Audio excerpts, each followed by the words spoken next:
Bueno, y aquí estamos, el país entero, tratando de entender qué significado tiene la reforma judicial, que bueno, se ha simplificado diciendo que el tema solamente es someter a ministros, magistrados, jueces al voto popular, pero en realidad tiene muchísimas consecuencias.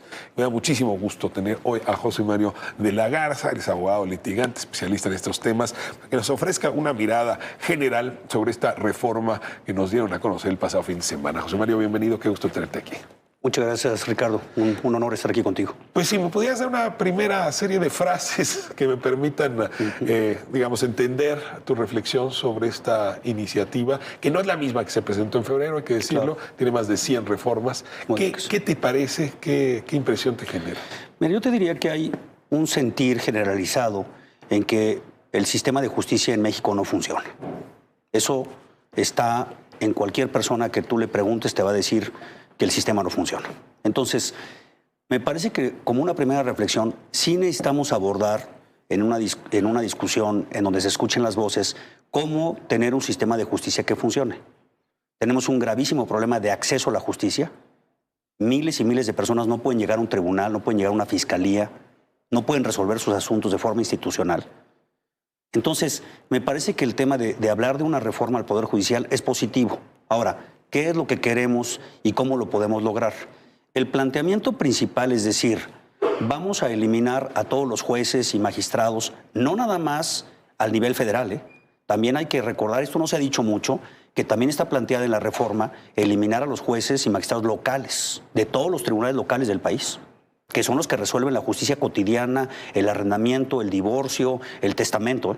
También ese es el sector que se va a eliminar. Entonces, vamos a eliminar a todas estas personas y vamos a crear un sistema en donde los mexicanos y las mexicanas vayamos a las urnas y votemos.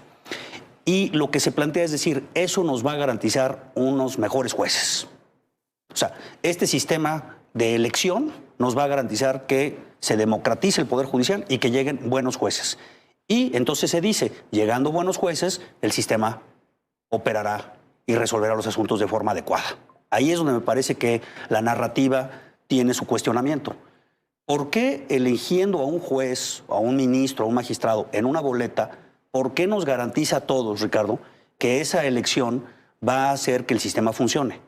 Porque va a llegar al mismo juzgado donde están los miles de expedientes, donde están los cientos de casos, con la misma infraestructura, con los mismos problemas presupuestarios, va a llegar ese juez electo. José Mario, ¿quién va a llegar? A ver, déjame ponerlo así, porque pues en realidad yo voy a ir a votar, si esto ocurre, por una lista preseleccionada por el presidente, por la presidenta, ¿no? Por los diputados, los senadores y eventualmente por la Suprema Corte. Ahora, la pregunta es a quiénes van a proponer. Y la tentación, tengo la impresión de proponer políticos más que jueces, va a ser altísima. Sí. ¿No? O sea, ¿por qué no un gobernador propondría a sus amigos para que sean jueces? Ocupen posiciones. Como hoy se entregan las notarías, mañana se van a entregar las judicaturas. Y las diputaciones también se entregan así. Sí, es decir, ¿cuáles son los criterios de meritocracia objetivos para que tú estés en la lista? Y pues que seas amigo del presidente, del gobernador, claro, o del diputado, ¿no? Entonces, si ese es el criterio para estar en la lista y le agregas cómo funciona el sistema electoral mexicano, que es a base de inducir la votación, a base de dar estímulos de dinero para que la gente vote de una manera u otra, y eso es como funciona el sistema, pues entonces va a ser muy fácil, ¿no? Yo pongo a mis amigos en la lista y en una mañanera digo, pues voten por los del Ejecutivo, que son los que están a favor del proyecto, y no los enemigos, porque los de otra lista son los enemigos. A ver, porque van a proponer Poder Judicial, o sea, a través de la Suprema Corte, y luego las cámaras y el presidente, pero luego vamos a votar. Seguramente va a ser difícil que ganen los propuestos por la Suprema Corte, pues van a ganar los que traigan apoyo político, claro, y esos serán los del presidente eventualmente. ¿Y cómo vas a hacer las campañas? ¿Cómo vas a controlar el dinero? ¿Qué tipo de campañas se van a hacer? Mira, en el análisis de lo que ha pasado en otros países, cuando se habla de votación de jueces, la participación ciudadana es bajísima. Si ves el caso de Bolivia y si ves en algunos estados de la Unión Americana, cuando hay votación de jueces, participa muy poquita gente. Hay un desinterés. Si yo he pensado, si la mayoría de los mexicanos no saben ni quiénes son sus diputados, no saben, no. ¿Tú crees que vas a ver quién es un juez? Entonces corres el riesgo de que con muy poquitos votos Y como bien dices, con una proyección política, pues ya tienes cooptado el Poder Judicial, porque llegan los tuyos, con un voto ganas, ¿verdad? La elección. Perdón que lo diga así, te ponga el pesimismo sobre la mesa, pero esto ya tiene remedio. Si hay un paro hoy que podría de alguna manera influir, pero ya dijo la mayoría que no le importa el paro, y que esto el lunes se apruebe el dictamen y que el día 15 esto está ya del otro lado por parte del Pleno. Yo te pregunto si tienes alguna expectativa en que no sea esta la reforma que se apruebe o qué porcentaje tiene esa posibilidad. La única expectativa que yo tengo sería la siguiente, que en el Tribunal Electoral se resuelva sobre la representación o la sobrerepresentación, interpretando el artículo 54, que es el que habla de cómo otorgas las diputaciones y las senadurías en proporción a partidos o a coaliciones. Si el tribunal, en su mayoría, determina una interpretación que no sea por partido, sino que sea por coalición, la representación del Senado no la va a tener Morena o el bloque de Morena mayoritaria, no va a tener la mayoría calificada que requiere para reformar la Constitución. Me faltarían 2 senadores, según las cuentas ese que pudiera ser ahí un dique, ¿no? Entonces, déjame, te entiendo. Si Morena logra la mayoría calificada, ya está. Esto ya está. No hay nada que discutir. Esto ya está. Falta la legislación secundaria. ¿Crees que algo se pueda discutir en la legislación secundaria? Pues mira, tratando de introducir elementos positivos, si esto ya va a ser así, a mí lo que me parecería entonces que podríamos incluir en la secundaria sería cuáles son los requisitos para estar en la boleta, para evitar lo que tú estás señalando. Pero, por ejemplo, estaba viendo que pusieron en la Constitución que tú puedes estar en la boleta si renuncias a tu cargo 6 meses antes de ser votado, es decir, un gobernador 6 meses antes puede volverse ministro de la Corte, antes de la votación. Y con la facilidad que hay en México... Líder de partido, ¿no? General. Una cédula, sí, claro. Y puedes conseguir una cédula profesional de abogado pues en un día, ¿va?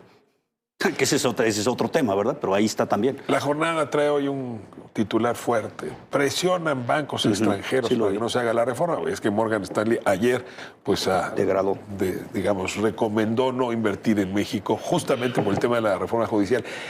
Y bueno, hoy amaneció otra vez el peso arriba de los 19. A ver, esos variables, somos parte de una comunidad internacional, una comunidad económica. ¿Esas variables crees que hagan que le pongan todavía algunas rondanas al asunto? Pues no, porque esta es una clara venganza del presidente al Poder Judicial, el establecer al Poder Judicial como el enemigo, como el adversario, y claramente la forma en la que se ha hecho la narrativa en 6 años, es decir, ellos son los adversarios de este país, el proyecto de país que queremos está perfectamente bien definido, no tenemos por qué escucharlos, ya nos dieron el voto en las urnas y nos dieron el mandato para hacer esto y no tenemos por qué hacer ninguna modificación. Y si te fijas en los foros, pues se les escuchó y se dijeron miles de cosas, pero dime de los foros qué trascendió en lo que se va a dictaminar. Nada. Aquí me tocó reportar diario los foros y la verdad veo pocas incorporaciones de las preocupaciones. Del tema foros. Me da atención lo que dices, porque a ver, quien ha hablado de venganza ha sido el ministro Juan Luis González Alcántara. Dice, esto es una venganza del presidente por no haberle aceptado que la Guardia Nacional pasara a ser parte de la Defensa Nacional. O sea, tú dices, es solo una vendetta por esa discusión. Yo creo que hay muchas más que se fueron acumulando, ¿no? Suspensiones que se otorgaron a proyectos del presidente. El caso del Tren Maya. El caso del Tren Maya, algunas leyes eléctrica que llegaron exactamente, que fueron cuestionadas. O sea, esta idea de los contrapesos, desde la óptica del judicial, que el judicial puede intervenir para que ciertas decisiones del Ejecutivo no se ejecuten, a mí me parece que se fueron acumulando. Ahí empezó, coincido, pero yo creo que fueron acumulándose esta idea del presidente de que si se liberan delincuentes, ¿no? Cuando muchas veces las investigaciones no están bien armadas y no hay que olvidarnos que los jueces tienen que condenarte con pruebas. Entonces, si yo mañana acuso a una persona sin pruebas, pues claro que un juez lo va a liberar, por más delincuente que sea. No es culpa de los jueces. Hechos consumados, ni el paro ni las manifestaciones van a cambiar este camino. Ve la declaración del presidente, qué dura, ¿no? Fue ayer, ¿no? Qué bueno que ya no trabajan para que ya no liberen a delincuentes. ¿No? Eso fue lo que dijo el presidente de la República. José Mario de la Garza, muchísimas gracias por acompañarnos aquí a Ras de Tierra. A la orden. Estoy bastante preocupado. Yo también.